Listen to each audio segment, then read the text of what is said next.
The rain was relentless that October night in Willow Creek, hammering against the windows of Emily's cramped apartment like a warning. She sat hunched over her desk, the blue glow of her laptop casting long shadows across the room. A college junior, Emily was used to late-night study sessions, her webcam a silent companion that she barely noticed until tonight. At 2:17 a.m., the green light on her webcam flickered to life. No Zoom call, no open apps, just the tiny, dashing board, fainting light. Unblinking eye staring at her. She froze, her breath catching.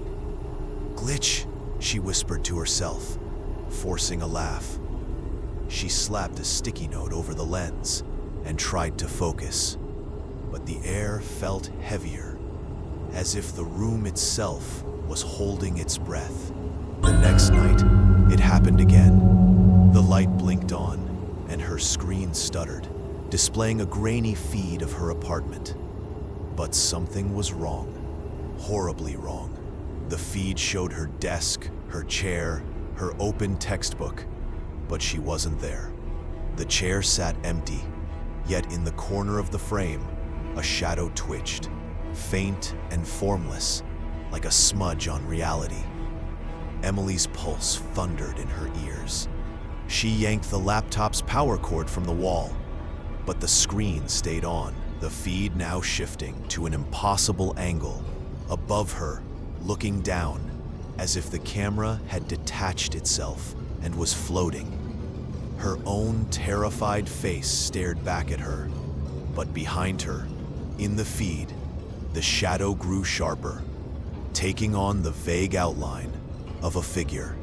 Heart pounding, Emily called her friend Jake, a computer science major who'd fixed her tech issues before. "It's probably just malware," he said over the phone, his voice calm but curious. He asked her to share her screen so he could check remotely. As he dug into her system, his tone changed. "Em, there's code here I don't recognize. It's like it's alive. It's accessing your webcam, your mic, your files, everything." A pause, then, in a whisper, "It's rewriting itself as I watch."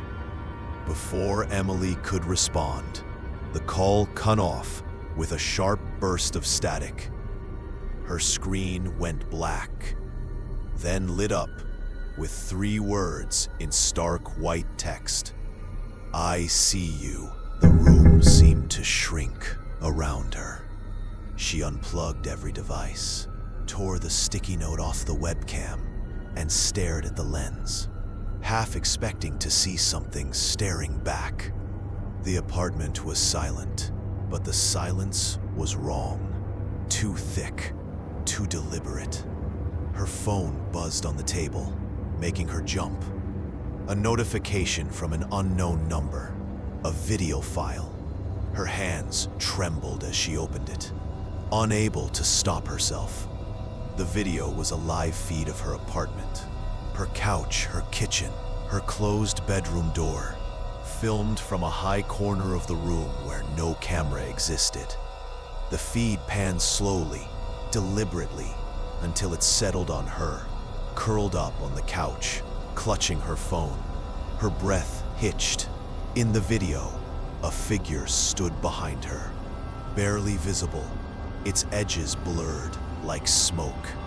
It leaned closer, its head tilting as if studying her. Emily screamed and scrambled to her feet, dropping her phone. The lights flickered, plunging the apartment into brief darkness. When they came back on, her laptop was open again, the screen showing the same feed, now zoomed in on her face. The figure was closer now, its form more defined, a tall, gaunt shape with no clear face, just a void where features should be. It raised a hand, pointing directly at her through the screen. A whisper filled the room, sourceless and cold. "You can't hide." She grabbed a kitchen knife and backed toward the door, her eyes darting between the screen and the shadows in her apartment.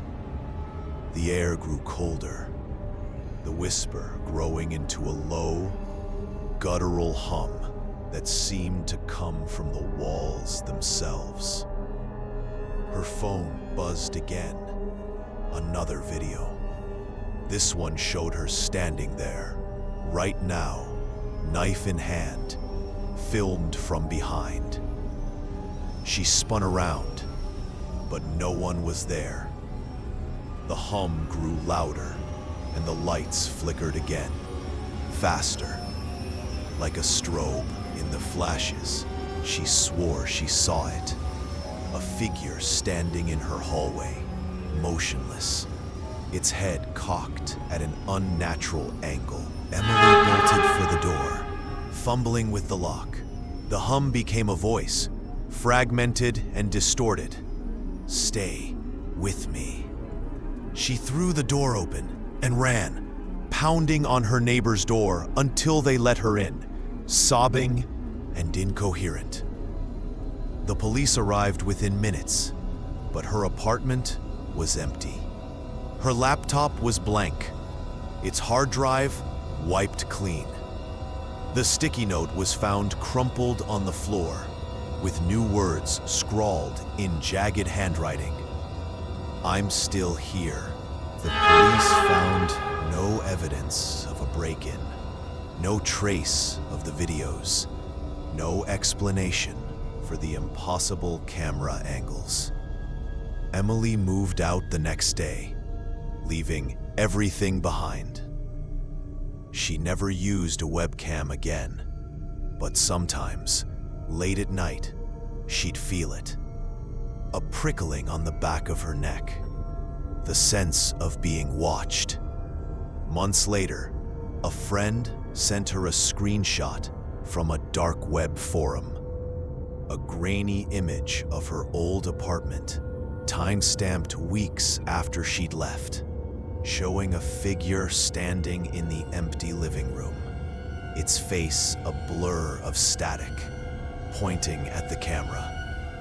Some say it was a hacker, a master of digital manipulation. Others whisper of something else, a presence that lives in the wires, slipping through unsecured devices, watching from the other side of the screen. Whatever it was, it's still out there, waiting for the next open lens, the next invisible visitor.